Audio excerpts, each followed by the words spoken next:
साथियों, मेरा नाम है राकेश गोयल और आप लोग मेरा अभिवादन कबूल कीजिए। साथियों, अभी हमारे हाथ में किताब है। इस किताब का नाम है हिंद स्वराज और ये किताब महात्मा गांधी द्वारा लिखित किताब है।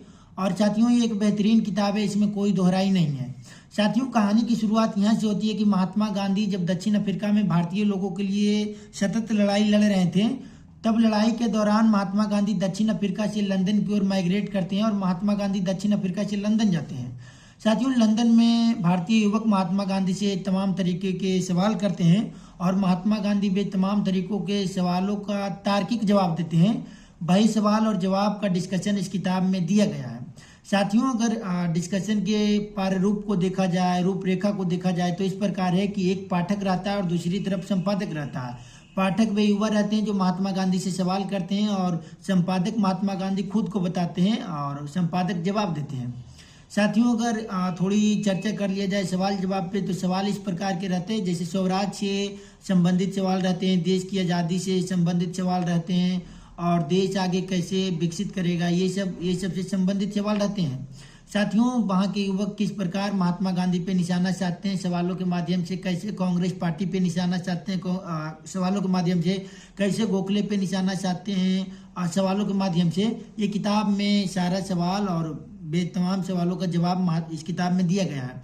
साथियों, वहाँ के थोड़ी चर्चा अगर विस्तार में किया जाए तो युवाओं को कहना रहता है कि महात्मा गांधी के समेत कांग्रेस पार्टी के समेत गोखले जैसे फ्रीडम फाइटर अंग्रेजों के साथ मिलकर के काम कर रहे हैं और देश को कहीं ना कहीं नीचे ले जाने का प्रयास कर रहे हैं। साथियों, महात्मा गांधी वे तमाम सवालों को सुन करके आश्चर्यचकित होते हैं, लेकिन महात्मा गांधी अपने बर्दाश्त करने की क्षमता को बढ़ाते हैं और ये ऐसे ऐसे सवालों का जवाब देते हैं, अहिंसात्मक रूप से, शांति रूप से जवाब देते हैं। तो साथियों, महात्मा गांधी का किताब जो है आप लोगों को पढ़ना चाहिए और ये किताब इस देश की नौजवान, इस देश की महिलाएं, इस देश की जो पढ़े लिखे एजुकेटेड पर्सन है, जो शिक्षित लोग हैं, जो आने वाली पीढ़ियां, ऐसे ऐसी किताब को वे लोगों को पढ़ना चाहिए। और मैं महात्मा गांधी की थोड़ा सा सवाल करूंगा कि आज के दौर में महात्मा गांधी बहुत ज़्यादा ट्रोल हो रहे हैं। साथियों, जिसे आने वाले 30 जनवरी है तो 30 जनवरी को महात्मा गांधी को ना जाने कितने लोग गाली देने वाले हैं और एक ऐसे आदमी को ट्रोल कराएंगे जिसके बारे में मैं कुछ नहीं कह सकता हूँ। उनका नाम लेना, उसका नाम लेना भी मेरे लिए निंदनीय है। साथियों, इसलिए नाम मैं नहीं ले रहा हूँ उसका कि मुझे उस संगठन के लोग या उस पार्टी के लोग जो उसको मानता है उससे मुझे डर है। डर नहीं है, मैं इसलिए उसका नाम नहीं ले रहा हूँ कि हम लोग गांधी और डॉक्टर अम्बेडकर, भगत सिंह जैसे लोगों को पढ़ने वाले छात्र हैं और गांधी, डॉक्टर अम्बेडकर और भगत सिंह के पढ़ने के बाद हम लोगों को ये एहसास होता है कि हमको किसी को हराना या किसी से लड़ाई करने की ज़रूरत नहीं है।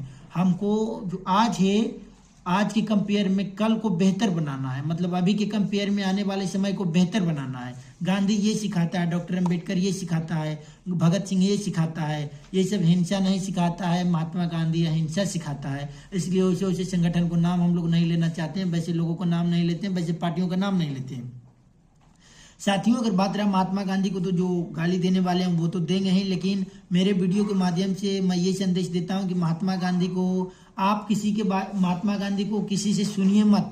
व्हाट्सएप पे 5 सेकेंड का वीडियो आ रहा है, वे वीडियो को सुन करके महात्मा गांधी को जज नहीं कीजिए और ना ही आप कर सकते हैं। महात्मा गांधी को अगर आपको समझना है तो महात्मा गांधी के बारे में किताबें पढ़िए।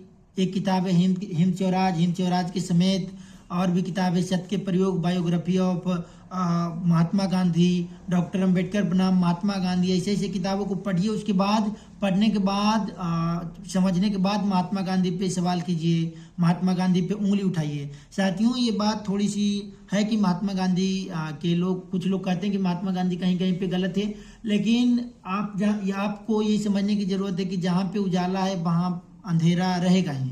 अगर एक थोड़ा सा चावल निकालिएगा तो उसमें 1-2 चावल आपको खराब निकलेगा ही।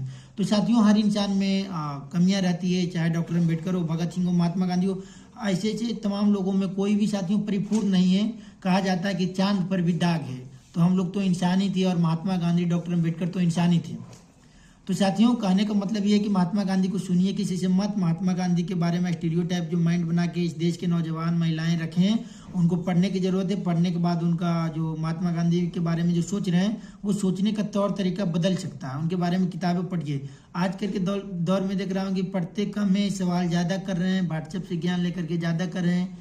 तो ये सब चीज़ों को बदलने की ज़रूरत है, नहीं तो आने वाला पीढ़ियाँ भी यही समझेगी, सुनेगी और गांधी के बारे में यही जानेगी। तो मैं चाहता हूँ कि आप लोग इस किताब को पढ़िए और इस किताब के समेत सत्य का प्रयोग, biography of Mahatma Gandhi, doctor Ambedkar बनाम महात्मा गांधी, ये सब किताब को मैं अच्छे तरीके से पढ़ा हूँ। ऐसे नहीं, मैं पढ़ लिया इस किताब को और पढ़ने के बाद मैं आपको सजेस्ट कर रहा हूँ, पढ़ने के बाद मैं आपको गाइड कर रहा हूँ कि इस किताब को पढ़िए, गांधी को समझिए, डॉक्टर अम्बेडकर को समझिए कि क्या थे वे लोग, देश के लिए क्या किए हैं। अंत में संदेश ये देना चाहता हूँ कि डॉक्टर अम्बेडकर और गांधी जैसे लोगों को पढ़ने के बाद मैं आपको कुछ बात बता देना चाहता हूँ कि हम लोगों को सबसे जो आज के दौर में जो सबसे समस्या जो दुर्भाग्यपूर्ण है कि इस देश के युवा जाति धर्म में बढ़ चुके हैं, जाति में बढ़ चुके हैं। साथियों, जाति में बढ़ने के कारण ही हम लोग आज एक बेहतर राष्ट्र का निर्माण नहीं कर पा रहे हैं, एक बेहतर देश नहीं बना रहे हैं। आज हम लोग जो डॉक्टर अम्बेडकर का मूवमेंट था, गांधी का मूवमेंट था, जो देश के डॉक्टर अम्बेडकर जो आने वाले समय में कल्पना किए थे कि हमारा देश ऐसा देश होगा, वैसा देश होगा, बेहतर देश होगा, उस मूवमेंट को हम लोग पीछे कर दिए हैं। कि इसके सबसे बड़ा जो कारण है वो जाति है, धर्म है। तो इस चीज़ को समझने की जरूरत है। डॉक्टर अम्बेडकर के बारे में पढ़िए, एनालिसिस ऑफ द कास्ट पढ़िए, हु आर द अनटचेबल पढ़िए, बायोग्राफी ऑफ डॉक्टर अम्बेडकर पढ़िए, रीडर्स इन हिंदुइज्म पढ़िए और ना जाने कितने किताबें बेकिताबों को पढ़िए टाइम निकाल के। तब तक मैं वीडियो में अलविदा लेता हूँ और आगे की चर्चाएं आगे की वीडियो में होगी और इस किताब को पढ़िए।